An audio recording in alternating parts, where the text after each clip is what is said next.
All right, how's everybody doing? This is the Comic Samurai. I want to welcome you to my next video, and tonight we're going to be continuing my series on comic book gimmicks.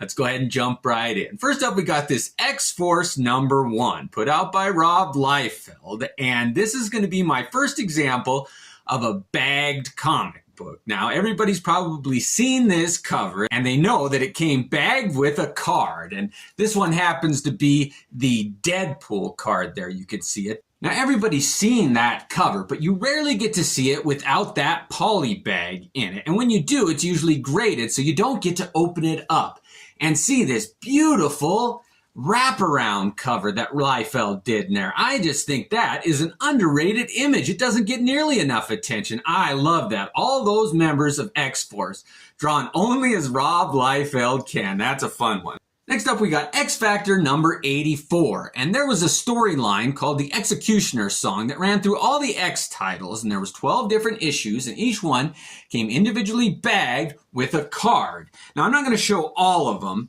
but I did want to show this X Factor #85, and you always saw it in this bag, but it's really got a beautiful Jay Lee cover there and amazing Jay Lee art inside. But I really do like that image. I wish they hadn't sold this one in the bag. Now all these ones that were the Executioner Song, when you saw them in a box, you could see that blue line on top. So I always see these, they stand out when you're flipping through the dollar bins. And this is another one that's got a pretty okay Jay Lee cover. But like I said, there were 12 of them. We're not going to show them all. Another bagged line that came out was this Uncanny X-Men Annual 17. And this one has got a beautiful cover. And I wish they wouldn't have sold this one in a poly bag also. I mean, look at that beautiful cover. And this one does have a couple of deaths inside of it. It came with a card, and that was such a worthless gimmick. I mean, those cards, I just didn't think they were worth it. And another one that wasn't worth it was the Spirits of Vengeance #1. And when they introduced this line, all of those came individually polybagged with a poster inside and the colors on this. This one happens to be a Kubert poster inside. But this next one, Morbius #1, continued that Rise of the Midnight Sun storyline there, and it came bagged with a poster. And those were the most underwhelming posters I've ever seen. Ghost Rider #28 was another one that came sealed in the bag there. And Darkhold #1. Now this one I had to open up because the poster in back was so misleading. I was like, this is all you saw. So when you open up the bag, you got this poster. Now I can't imagine putting this one up on my wall. I just think that this is one of the worst gimmicks in comic book history, that poster. However, on the back of that Darkhold comic book was an ad for a mail-away comic book for Charleston Chew. And you can see there it says to mail in 1 wrapper and 50 cents, and it took forever. But I did eventually get my mail-away comic book there. You can see that this is the one that they advertised in that ad, and you could only get it through Charleston Chew mail-away. Next up, we got Bram Stoker's Dracula #1, put out by Topps. Now, these had some beautiful covers done by Mike Mignola, and I'm going to show just a couple of these. They came bagged with like 4 different cards there, but isn't that a beautiful image there done by Mignola? And now I want to show these first cards. You can see that they were pretty decent cards there. They got a painted image there. They got a photograph with some foil on it on this next one. They've got another Mike Mignola card. Now, this was the cover of the next issue. And then they've got another Mike Mignola image. So they bagged that comic book just so they could include those 4 cards. And this one, I really do like how that one looked in the poly bag. But when you took it out, it had some of the most beautiful colors on the cover of a comic book. I thought this one by Mike Mignola was the best use of his art. Now, he got into some heavy blacks later on with Hellboy and that, but this one I think was his shining, his apex of Mike Mignola's work. Next up is Dracula, Vlad the Impaler, put out by Topps, and it's another one that's got pretty decent art, and it came sold in a poly bag. Next up, we got Dracula versus Zorro #2. And this one came sold in a poly bag. And the hook on this one was that it came with a free comic book. So when you opened it up, not only did you have the original there that did have some silver ink on the cover, but you got this free Zorro number 0, and it was a pretty decent comic book. That was a hard deal to beat. Buy a comic book, get a free one inside. Next up we got Star Wars Tales of the Jedi number 1, and it was another one sold in a poly bag, and I liked it when they were just a clear poly bag. They didn't have any printing on it, so you could see the image, and it did come with a card. Next up we got Stormwatch number 0, and this is another one that just had a clear poly bag, sold in the poly bag, and it came with a card. Next up, we got Darker Image number 1, and I was so looking forward to this anthology series like Marvel Comics Presents or DC Presents. This was going to be Images series like that, but they only came out with this first issue, and it came bagged with a card. This happens to be the Death Blow card. Next up, we got Superman number 75. And this is the death of Superman, and I'm going to put quotes on that because they brought him back pretty quick. But this one came bagged with a whole bunch of stuff, and I did not like any of this gimmick. This was the cover, and I just thought it would look like it was designed on a computer. There's no inside cover or anything. The back has a fold-out image of Lois Lane holding Superman there, but I don't know if it was worth all that. Now, inside of it came some other underwhelming things. Look at this fold-out poster, and you're so excited to see just a beautiful image, and this is what you get. I can't imagine being a kid, putting a poster up on my wall of a funeral. A superhero standing around, being all somber, standing around a casket. Oh, I did not like that gimmick a bit. It also came with this poster and another big time fail. I hate to be dogging on a comic book so bad, but man, I just thought all that text and just a newspaper, black and white poster, they couldn't come up with anything better. And you got these stamps that you had to lick. They're not just stickers, but you had to like lick them and stick them on something. Nobody likes doing that. And look at this trading card, just a reprint of the cover of that comic book. Nothing new, no other information on the back, just promotional stuff. And then this armband came with it, so you could wear it in mourning of Superman. Now, I don't know whose arm that this would fit around, but I don't think it would fit around this python. No, I'm not going to do that.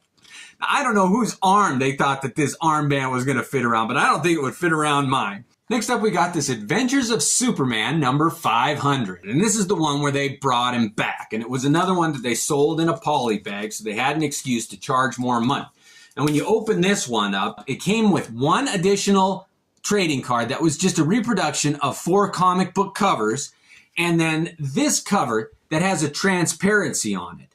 And when you peel off this sticker, that hand disappears. And that's it. That's the entire gimmick of bringing Superman back from the dead. And if you've read this one and you understood how they justified his return to life, I'd love for you to explain it to me, because it was the most contrived, out there story I have ever read to try to justify bringing Superman back. Next up, we got Ren and Stimpy number 1. And of all the bagged comic books, this was one of my favorites. It says there, open up inside for an air foul or whatever that is. And when you open it, it's got that blurb that says, "You idiot, you ruined the comic book there." I just love that image. What a beautiful cover. You don't get to see that one without the poly bag very often either. But it did come with one of 2 air fresheners or air foulers. And it just had a little scratch and sniff area there. And when you scratched it, let's see.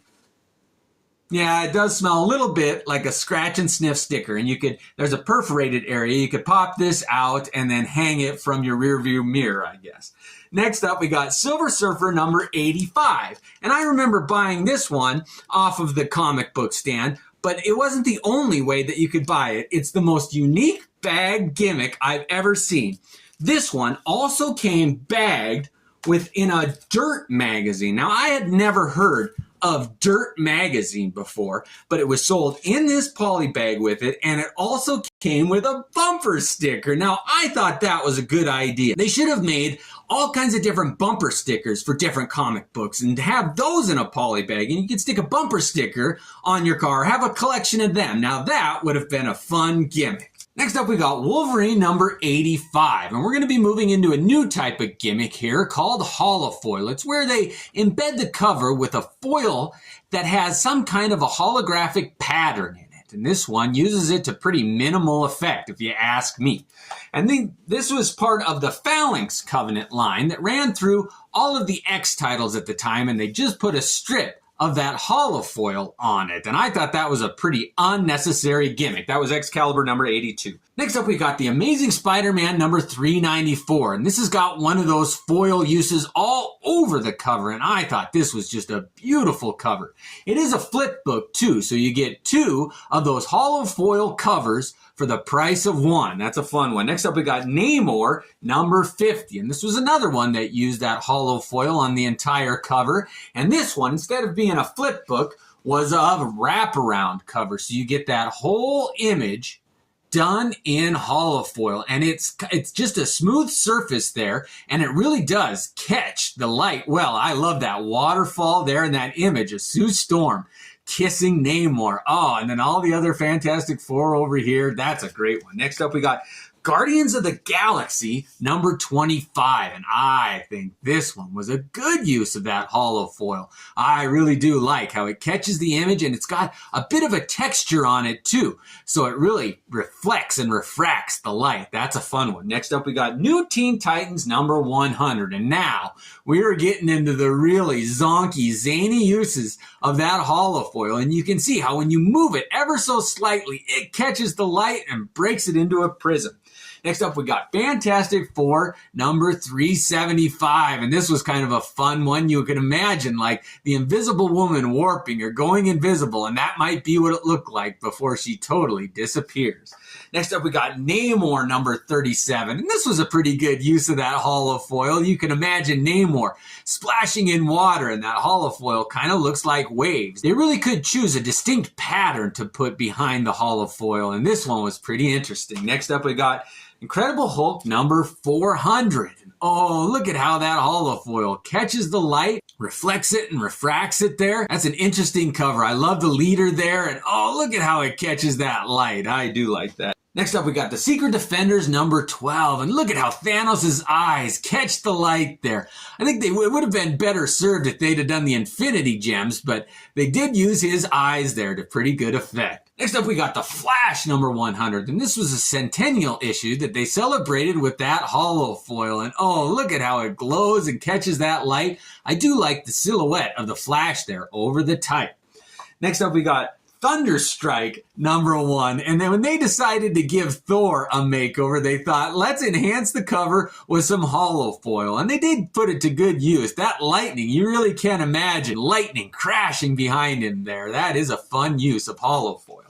Next up, we got Uncanny X-Men number 300. And on this one, they decided to just use an X image in the holofoil. And it's kind of a silly use of it. I don't know if it works or not, but it is a unique use of that holofoil.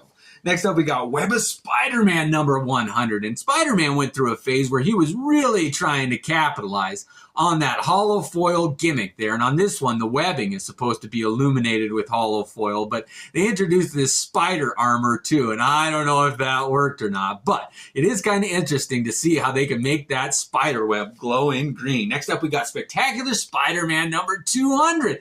And this was the one where apparently Harry Osborn was supposed to die, the second Green Goblin or whatever. But they really did use that foil. I like it when the webs in the background are more of a rainbow color there. Oh, that's a beautiful cover. Next up, we got the Amazing Spider-Man number 375. And not only did they use gold foil on this one, but to put that glaze on there that really breaks up the chromium spectrum. It just makes a rainbow reflection there. Oh, that is a fun cover. We got a Mark Bagley drawing with Spider-Man and Venom going head to head. Oh, that's a good use of that foil in my opinion. Next up, we got Venom Lethal Protector number 1. And this is a good use of that foil. It kind of sums up 90s gimmicks. A lot of people have come to like this one. And I do too. It is fun to see how that red foil breaks up the image and just makes it a little bit more dynamic. That's a fun one. Next up, we got The Adventures of Superman number 505. And look at how the fireworks in the background on this one are illuminated. And you get to see all those bursts of color behind him. I think this was an example of holofoil graphics that really did work. That is so much fun to see if you can make all the fireworks pop and light up. Next up, we got Fantastic Four number 399. And this one, where you get to make that ring of light expand and contract around the image, oh, it really does kind of mesmerize you. And this one had a large opening, so there wasn't much foil around it, but that was $3.99. And in issue Fantastic Four number 400, they went all out with those rings of color. It completed the image there. I even like that red dot in the middle there. I think these get better as we go on. They got more creative with that holofoil and how could make it glow and reflect that light. That's fun. Next up, we got Warlock Chronicles number 1. And not only does this one have some holofoil on the cover, but I'll try to catch it where it's got an embossment there. Yeah, you can see the figure of Warlock is embossed on the cover too. And when they mixed it with those sparkling stars behind him, I thought this was a win. That's a beautiful cover in my opinion. Next up, we got Quasar number 50, and this character really lent himself well to that magical, sparkling holofoil behind him. Look at how it looks like he's almost jumping off of the page there. He's on a different level than the holofoils. This one works, and it is beautiful. I couldn't wait to pick this one up off the shelf. You were drawn to it. Next up, we got Wildcats number 2. An image wasn't going to be left behind. Jim Lee had to do his gimmick cover, and this is beautiful. Oh, I love that pattern in the holofoil. They really did choose a good one to make it look like Void and the rest of the Wildcats are in some kind of a limbo dimension or something there. But oh, the light refracts so good on that cover. That's a beauty. Next up, we got my favorite, Vampire Vixen Special Limited Edition. And this one, oh, even the independents got into using a holofoil gimmick on the cover there. I don't know what it's supposed to be or how that's supposed to work, but they really did an attempt at a holofoil cover there. And it was individually signed and numbered or whatever, but I just had to show that one. An independent small press cover attempt at a holofoil gimmick. Next up, and finally, my favorite of the holofoils is Doctor Strange number 50. And this one, it looks like it's rotating and moving and shifting. It really is a magical cover. It's like a magic trick on the cover of a comic book. I've never seen one that just captures the imagination of magic like this one. And for a 50th issue, oh, they chose it well. I think the image on that, the art, complements that gimmick unlike any of the other holofoils. It really does look like Doctor Strange is casting a spell. That is so much fun. Next up, we got Megalith number 3. Now, this was put out by Continuity Comics, and we're moving in to the comic book gimmick of printing comics on strange materials. And on this one, they printed it on Tyvek, which is like a construction material. It's like supposed to be indestructible, but these came sealed in a poly bag with a card. Now, next up is Miss Mystic number 3, and it also came in a poly bag printed on Tyvek. And it's a shame that they put these stickers on the cover because some of these are beautiful covers, like this Hybrids number 3. And this one is out of the bag here, and you can really get a feel for the texture of this material, and it is heavy duty. I mean, I don't know why they don't print more comics on this material because it takes the ink just beautifully. It really does absorb that ink here. Now, this one is a wraparound cover, and you can get a good idea of what it looks like. And oh man, it is sturdy and fun to touch. I wish they'd have sold them out of the poly bag, because if people could handle these on the shelf, they would have said that is something different than I have ever seen. And it is a beautiful comic book. The art really does look like Neil Adams. He had a hand in it, but I think they were some of his proteges doing the drawing. Next up, we got the complete Frank Miller hardback edition, and this is one of the few leatherback comics that I own, and it really is just a beautiful comic. It tells you what all is collected in there, all the Dark Knight, all the other stuff that Frank Miller did, but I think all of them came with this sticker here that had a price on it, and I wish they wouldn't have done that. But it is just a beautiful use. And you can see that the edge here has got a silver foil on all the pages there. It continues into the top, and it even had a built-in bookmark, so you could mark your spot as you were reading it. And oh, that silver on the edges is just a good use of that gimmick. I think this is just a beautiful collection. and you can open it. It takes wear really well, and all that beautiful Frank Miller art inside. Oh, this is just a beautiful example of a leather-bound comic book. It's got a beautiful image on the cover there, and I think this is just a classy use of a hardback leather-bound comic book. I love that.